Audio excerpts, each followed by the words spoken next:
जय श्री राम। आपका स्वागत है आपके अपने YouTube channel Parmendra child astrologer में। मैं परमेंद्र उपाध्याय। मित्रों, यदि आप कुंडली दिखा दिखाकर परेशान हो चुके हैं, भिन्न भिन्न प्रकार के उपाय कर चुके हैं, लेकिन आपकी जो समस्या है वह समाधान उसका प्राप्त आपको नहीं हो रहा है, या आपकी कोई भी मनोकामना है वह मनोकामना पूरी नहीं हो रही है, तो मित्रों देखिए कि जब भी कोई अच्छी चीज़ होती है तो उसको होने में थोड़ा समय लगता है, लेकिन जो बुरी चीज़ होती है वह हमारे साथ बहुत जल्दी और शीघ्र घटित हो जाती है।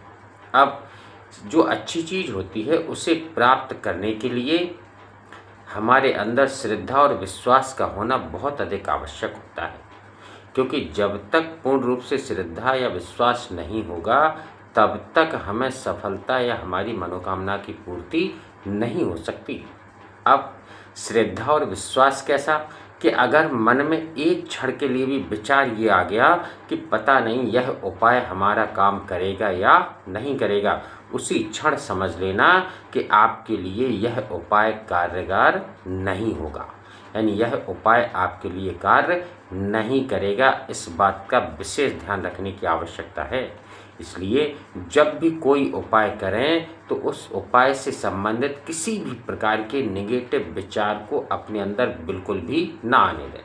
तो निश्चित रूप से आप जो भी उपाय करेंगे उस उपाय में आपको सफलता की प्राप्ति होगी, आपके सभी मनोरथ सिद्ध होंगे, आपकी जो भी इच्छा होगी, जो भी मनोकामना होगी वह निश्चित रूप से पूर्ण होगी। तो मित्रों, आज मैं आपको बताने जा रहा हूँ कि आज से यानी चैत्र नवरात्रि की जो प्रतिपदा है, यानी जो प्रथमा तिथि है, इस दिन से हमारा जो नव वर्ष है वह प्रारंभ होता है और संवत 2083 आज से प्रारंभ हो गया। तो जो संवत 2083 प्रारंभ हुआ यह गुरुवार के दिन से प्रारंभ हुआ, इसलिए इस वर्ष के संपूर्ण वर्ष के जो राजा हैं वह हमारे देवगुरु बृहस्पति हैं। और चूँकि जिस समय सूर्य मेष राशि में प्रवेश करता है उस दिन मंगलवार पड़ रहा है, इसलिए हमारे जो मंत्री हैं इस पूरे साल के वह हैं मंगलदेव। इसलिए इस दिन यानी इस वर्ष जो है वह योजनाएं अच्छी तरीके से लागू होंगी और उनका क्रियान्वयन भी बड़ी अच्छी तरीके से किया जाएगा। तो मित्रों, अब आज मैं आपको एक उपाय बताने जा रहा हूँ कि यह उपाय आपको कब करना है। यह उपाय आपको नवमी के दिन करना है। यदि आपने इस उपाय को नहीं कर पाया तो निश्चित रूप से आपको 1 साल तक का इंतज़ार करना पड़ेगा, या फिर पछताने के अलावा आपके पास कुछ भी नहीं बचेगा। इसलिए यह उपाय, यह वीडियो आपको प्राप्त हो तो आप इस उपाय को शीघ्र करें, क्योंकि यह जो उपाय है यह रामनवमी से संबंधित है। और आप लोगों को मालूम है कि जो नवमी तिथि है, जिस दिन नव दुर्गा का जो रूप होता है सिद्धिदात्री, उसकी पूजा की जाती है। इसके अतिरिक्त इसी दिन यानी रामनवमी के दिन, चैत्र की रामनवमी के दिन ही भगवान प्रभु श्री राम जी का भी प्राकट्य हुआ था, यानी उनका भी जन्म हुआ था, अवतार हुआ था। जन्म तो हम नहीं कह सकते, प्राकट्य हुआ था उनका। तो इसलिए राम की पूजा यानी राम जी महाराज का भी अर्चन वंदन हमें करना चाहिए। क्यों करना चाहिए? तो चूँकि राम जी जो हैं वह भगवान शंकर के आराध्य हैं और शंकर भगवान जो हैं वह राम जी के आराध्य हैं।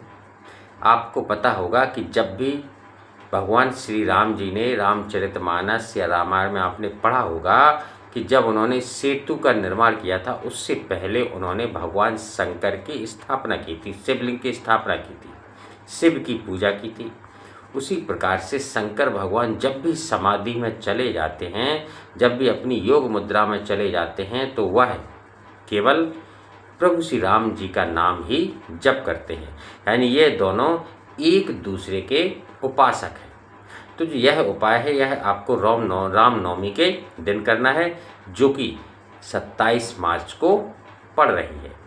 आपको करना क्या है? निश्चित रूप से यह उपाय आपकी सभी मनोरथों को पूर्ण करेगा, आपकी संपूर्ण इच्छाओं को पूरा करेगा और आपके जो भी कष्ट होंगे, जो भी परेशानियां होंगी, उन परेशानियों को दूर करेगा।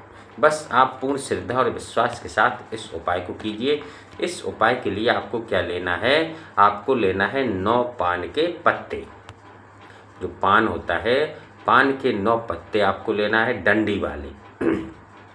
पत्तों में विशेष ध्यान देना कि पत्ते साफ सुथरे हों, उनमें किसी भी प्रकार के कटे फटे या कोई छेद ना हो, इस बात का आपको विशेष ध्यान रखना है। इसके बाद आपको थोड़ी सी 1 चम्मच शहद लेना है। अगर आपके घर में मौजूद हो तो आप वही शहद ले सकते हैं, अगर घर में ना हो तो छोटी सी डिब्बी यानी 10 रुपए की आप डिब्बी ले लीजिए। 9 पान के पत्ते लेना है। अब चूँकि अधिक से अधिक 1 पान के पत्ते की कीमत 5 रुपए होगी। वैसे हमारे यहाँ तो 1 रुपए का 1 पान का पत्ता मिलता है। आपके यहाँ जो भी हो, 1 पान के पत्ते की कीमत हमारे यहाँ 1 रुपए, आपके यहाँ जो भी हो 5 रुपए से अधिक नहीं आएगा। तो लगभग 50 या 55 रुपए का आपका इसका पूरा खर्चा होगा इस पूरे उपाय को करने में। और वैसे भी मैं कोई भी उपाय बताता हूँ अधिक खर्चीला नहीं होता है, क्योंकि मैं आम नागरिकों के हिसाब से बताता हूँ जो भी उपाय बताता हूँ। क्योंकि जो उच्च वर्ग के लोग हैं उन्हें किसी उपाय की आवश्यकता नहीं होती, क्योंकि उनके पास तो पर्याप्त धन होता है। लेकिन मध्यम वर्ग और जो गरीब होते हैं उन्हीं को धन की, उन्हीं को सभी चीज़ों की समस्याएं होती हैं, इसलिए उन्हीं के संबंधित मैं उपाय बताता हूँ। तो आपको क्या करना है, रामनवमी के दिन 9 साबुत साफ सुथरे अच्छे पान के पत्ते लेना है। एक 10 रुपए की शहद की शीशी आप ले लीजिए, यदि आपके पास हो तो आप उसी से। इसके बाद पान के पत्तों को लेकर आपको रामनवमी के दिन आना है और उन्हें गंगा जल से अच्छी तरीके से, पहले जल से धुल लें, इसके बाद गंगा जल से उन्हें पवित्र कर लें। गंगा जल से पवित्र करने के बाद अब आपको क्या करना है कि उन पान के पत्तों पर जिस तरफ से डंडी लगी रहती है उस तरफ से आपको लिखना है। किससे लिखना है, जो रिंग फिंगर होती है हमारी, इस उंगली से आपको लिखना है। क्या लिखना है, शहद से। इस उंगली से आपको शहद में ऐसे डुबोकर और पान के पत्ते में जो डंडी तरफ हिस्सा है वहाँ से लिखना है सबसे पहले श्री, शहद से और राम। पान के पत्ते के ऊपर आपको लिखना है श्री राम, शहद से आपको लिखना है रिंग फिंगर से, ठीक है। इसी तरीके से 9 पत्ते जो हैं पान के, 9 पत्तों के ऊपर आप श्री राम श्री राम श्री राम श्री राम शहद से लिख दीजिए। इसके बाद उन पान के पत्तों को ऐसा ऐसा गोल गोल फोल्ड करके एक कलावे से बांधते हुए माला बना लीजिए। उसी पान के पत्ते की आप माला बना लीजिए, ठीक है। जब माला बन जाए, और यह सब काम आपको कहीं बाहर जाने की आवश्यकता नहीं, अपने घर के पूजा घर में आपको यह सब करना है। जब आपकी माला बन जाए, इसके बाद आप एक थाली में उस माला को रख लें, 1 लोटा जल ले लें और शिवलिंग पर आपको जाना है भगवान शंकर के मंदिर में। शिवलिंग पर जाएं।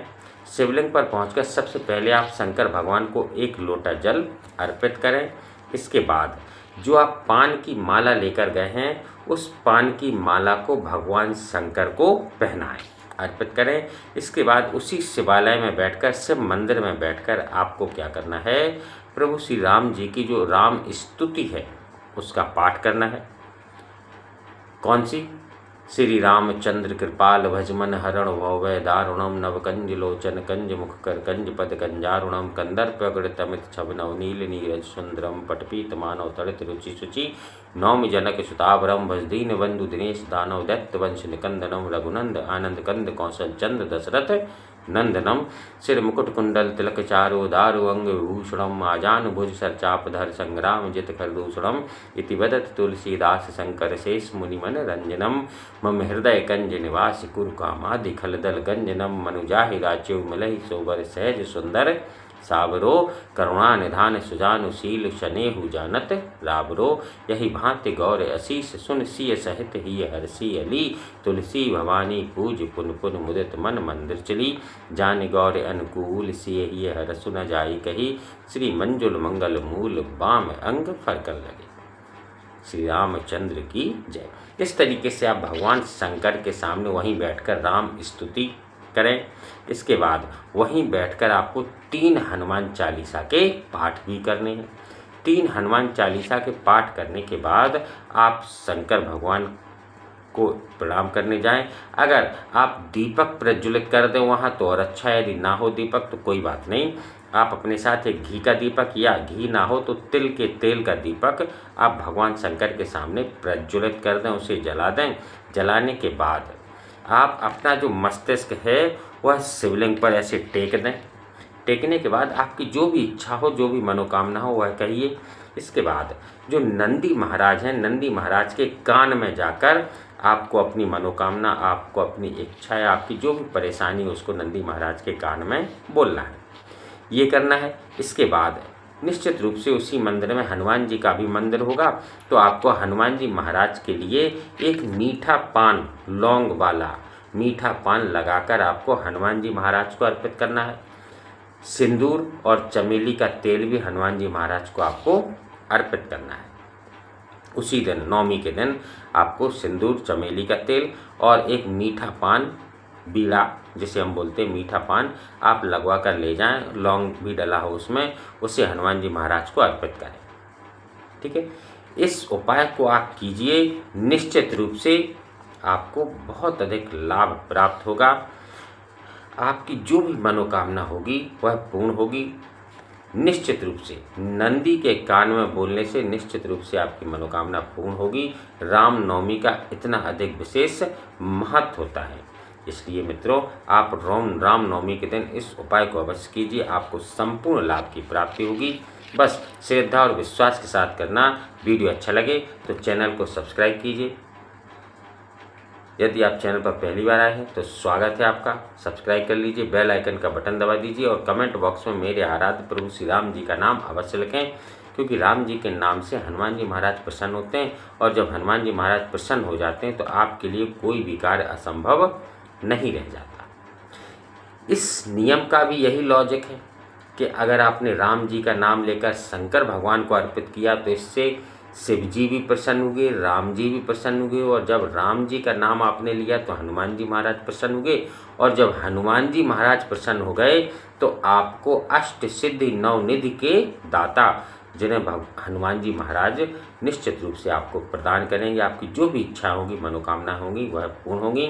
शंकर भगवान प्रसन्न होंगे तो शंकर भगवान का संपूर्ण परिवार भी प्रसन्न होगा। गणेश जी महाराज प्रसन्न होंगे, गणेश जी महाराज की पत्नियां रिद्धि सिद्धि भी प्रसन्न होगी। यानी आपके पास हर एक, इस एक उपाय को करने से संपूर्ण ब्रह्मांड के जितने देवता हैं वो सब प्रसन्न हो जाएंगे। इसलिए आप इस उपाय को जरूर कीजिए और वीडियो को अधिक से अधिक शेयर कीजिए ताकि अन्य लोग भी इसका लाभ उठा सकें। वीडियो में अंत तक बने रहने के लिए आपको धन्यवाद। जय श्री राम, जय बजरंग बली।